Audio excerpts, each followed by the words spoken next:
अब जो मैनेजमेंट है ये वही है कि या तो एक्सपेक्टेंट है, नेचुरल यानी कि अपने आप ही एक्सपेल हो जाए, या मेडिकल है या सर्जिकल है। Expectant allows for the avoidance of surgery after a spontaneous miscarriage where the pain and bleeding resolves. Repeat ultrasound की ज़रूरत नहीं पड़ती। वुमेन को एडवाइस करते हैं कि आप यूरिन प्रेगनेंसी टेस्ट कराओ 3 हफ्ते बाद, और अगर पॉजिटिव है तो हमें बताइए, अगर नेगेटिव है तो कुछ नहीं करना। Women undergoing expectant management may require unplanned surgery, they start to bleed heavily. अगर वो ये कि रीब्लीडिंग शुरू हो गई तो भैया फिर तो सर्जरी ही करनी पड़ेगी। मेडिकल मैनेजमेंट अब ज़्यादा होने लगा है, और इसमें हम करते क्या है तो विजाइनल या सबलिंगुअल डोज देते हैं प्रोस्टाग्लैंडिन ई एनालॉग्स मीजोप्रोस्टॉल की। कुछ लोग करते हैं प्रोजेस्टेरॉन एंटागोनिस्ट देते हैं मिफिप्रोस्टोन, अगर 9 महीने से ऊपर का जेस्टेशन है, लेकिन इसके साइड इफेक्ट होते हैं पेन, वॉमिटिंग और diarrhoea. And women are routinely provided with pain relief and antibiotics, तो अगर जब भी ये देंगे तो हमें ये दवाई देनी भी पड़ेगी साथ में। As with expectant management ultrasound कराने की कोई ज़रूरत नहीं है, और जिनको मेडिकल मैनेजमेंट हुआ है उनको फिर ये बताना पड़ेगा कि 10% केसेस में मेडिकल फेलियर हो जाता है तो आपको फिर सर्जरी करानी पड़ेगी।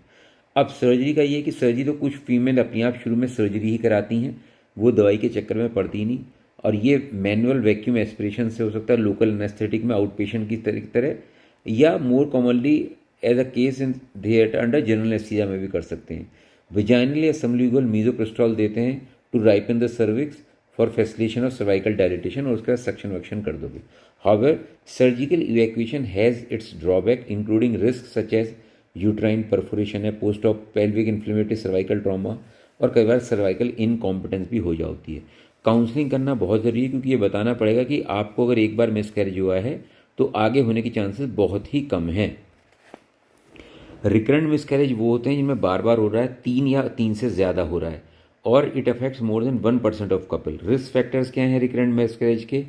Advance maternal paternal age, balance chromosomal location. Balance chromosomal location का मतलब है कि जितना जेनेटिक मटेरियल एक क्रोमोसोम से निकला है उतना ही जाके दूसरे पे लग गया, मतलब जो जेनेटिक मटेरियल ना तो वो बढ़ा ना कम हुआ। अनबैलेंस में क्या होता है, मतलब या तो ज़्यादा हो गया या कम हो गया। ईपीएस और यूट्राइन स्ट्रक्चरल एब्नॉर्मलिटीज इन सब की वजह से हो सकता है। और इसमें जब भी आपको इन्वेस्टिगेशन करना है, एंटी फॉस्फोलिपिड एंटीबॉडीज़ आपको देखनी है, यूट्रस की इमेजिंग देखनी है, साइटोजेनिक एनालिसिस करनी है अगर प्रोडक्ट्स ऑफ कंसेप्शन आपके पास हैं, और आपको ये बताना पड़ेगा एस्प्रिन और low dose heparin can reduce the miscarriage rate in women with APS by 50%। Balance translation में भी ओवरकम है प्री इम्प्लांटेशन जेनेटिक डायग्नोसिस, या भैया गैमीट ही डोनेट करना पड़ेगा आपको। कंजेनिटल